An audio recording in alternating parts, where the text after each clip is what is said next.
Hello students, good morning.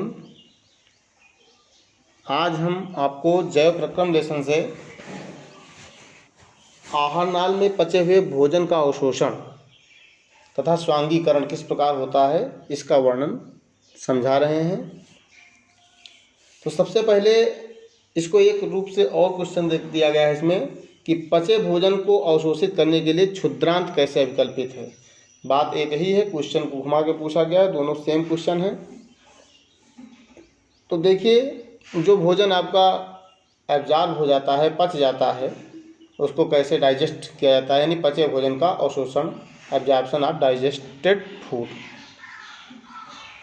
भोजन के पाचन के बाद जब भोजन पच जाता है तो जो जल में विलेय पोषक तत्व होते हैं उनकी आवश्यकता कोशिकाओं तक पहुंचाने का कार्य अत्यंत आवश्यक है। यानी पोषक तत्वों को कोशिकाओं तक पहुंचना बहुत ही आवश्यक है।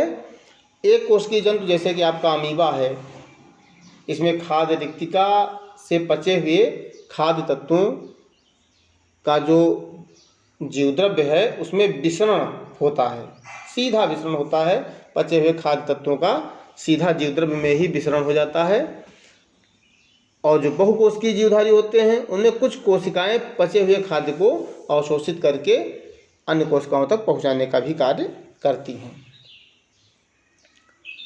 ऐसे ही कशेरुकी चाहे उच्च श्रेणी के हों, चाहे जंतुओं में पचे हुए पोषक पदार्थों का हो, ये वितरण जो है रक्त और लसिका इसके द्वारा होता है। आगे हम आपको रक्त और लसिका में भी अंतर क्या होता है इसको समझाएंगे। तो पचे हुए भोज्य पदार्थों का जो अवशोषण होता है वो आपका क्षुद्रांत, जैसा कि हमने आपको आहार नाल में क्षुद्रांत के बारे में बताया था, इसको इलियम कहते हैं क्षुद्रांत को। और ये ग्रहणी का एक भाग होता है। ग्रहणी को हमने 3 भागों में आपको बताया था। ड्यूडिनम ग्रहणी जिसको बोलते हैं, छोटी आंत्र ही आपकी जो मेन थी उसमें छोटी आंत्र का ही सब इसमें पूरा डिटेल आया था, जिसमें आपकी इलियम भी आई थी। शायद आपको याद हो, जोजेनम, इलियम, ये पार्ट उसमें आए थे, मध्यांत, शेषांत, है ना। तो अंतिम भाग होता है आपका जिसको इलियम कहते हैं, क्षुद्रांत कहते हैं। तो पचे हुए भोज्य पदार्थ का जो भी अवशोषण होता है, एब्जॉर्प्शन होता है, वो क्षुद्रांत में होता है। तो क्षुद्रांत की अवशोषण सतह रसांकुरों के कारण बढ़ती रहती हैं सदैव। और विलेय भोजन जो होता है वो रसांकुरों में रुधिर कोशिकाओं तथा लसिका वाहिनियों के अंदर जो तरल पाया जाता है उसमें अवशोषित हो जाता है। फिर कार्बोहाइड्रेट्स और प्रोटीन से पचे हुए जो अवयव होते हैं उनके, जैसे ग्लूकोज है, एमिनो अम्ल है, ये सब रुधिर में जाकर के अवशोषित हो जाते हैं। ठीक। अब वसा के पाचन में भी तो कुछ अवशोषण होगा। इससे जो हमको ग्लिसरॉल प्राप्त होता है, वसीय अम्ल प्राप्त होते हैं, इनका प्रमुखता लसिका वाहिनी में अवशोषण हो जाता है। तो बाद में होता क्या है कि जो वसा वापस रुधिर में मिला दी जाती है। जो वसा होती है, फैट जो होती है, वो वापस रुधिर में ही मिला दी जाती है। ये तो आपका है भोजन का एब्जॉर्प्शन। अब इसमें एक और क्रिया होती है जिसको बोलते हैं एसिमिलेशन, स्वांगीकरण। तो जो रुधिर के प्लाज्मा में हर समय ग्लूकोज आपकी है, लाइपोप्रोटीन है,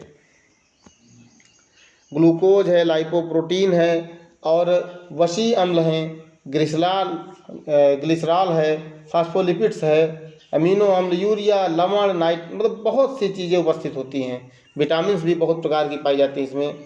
तो इसमें से जो आपका यूरिया है इसको वृक्क नलिकाएँ ग्रहण कर लेती हैं और फिर मूत्र के रूप में त्याग देती हैं।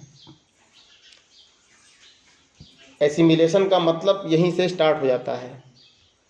अन्य पदार्थों को शरीर की सभी कोशिकाएं अपनी आवश्यकता के अनुसार कच्चे माल के रूप में ग्रहण करती रहती हैं। फिर कोशिकाओं में पहुंचते ही इनका जारण प्रारंभ हो जाता है। जटिल पदार्थों के संश्लेषण से संबंधित प्रक्रियाओं में ये भाग लेते हैं और फिर कोषाद्रव्य के ही अंश बन करके उसमें ये विलुप्त हो जाते हैं। इसी को एसिमिलेशन अर्थात स्वांगीकरण कहते हैं। और स्वांगीकृत पदार्थों को मेटाबोलाइट्स कहते हैं। जल कोशिकाओं में मुख्यतः घोलक का काम करता है।